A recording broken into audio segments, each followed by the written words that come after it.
I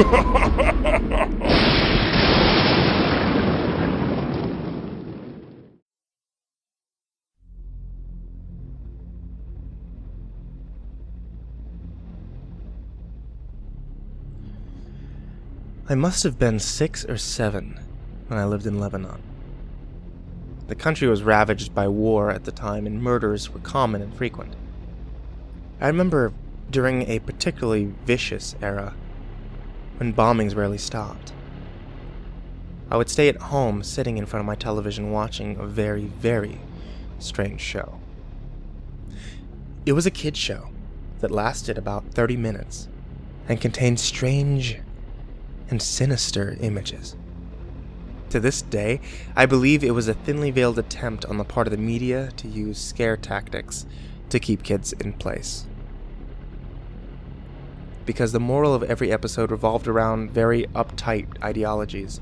Stuff like, bad kids stay up late. Bad kids have their hands under the covers when they sleep. And bad kids steal food from the fridge at night. It was very weird. And in Arabic, to top it off. I didn't understand much of it, but for the most part, the images were very graphic and comprehensive. The thing that stuck with me the most, however, was the closing scene. It remained much the same in every episode. The camera would zoom in on an old, rusted, closed door.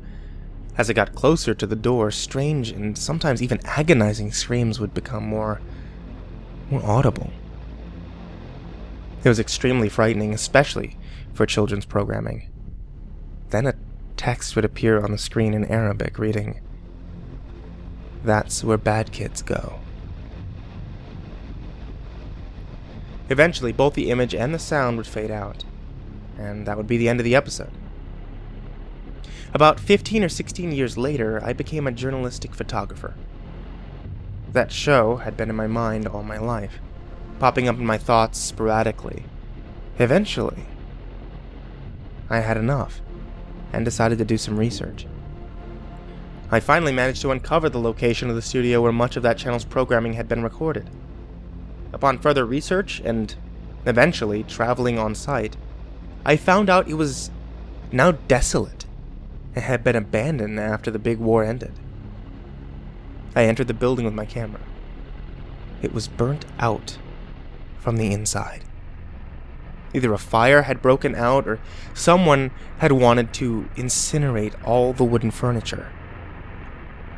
After a few hours of cautiously making my way into the studio and snapping pictures, I found an isolated, out-of-the-way room. After having to break through a few old locks and managing to break the heavy door open, I remained frozen in the doorway for several long minutes. Traces of blood, feces, and tiny bone fragments lay scattered across the floor. It was a small room, and an extremely morbid scene. What truly frightened me, though, what made me turn away and never want to come back, was the bolted, caged microphone hanging from the ceiling in the middle of the room.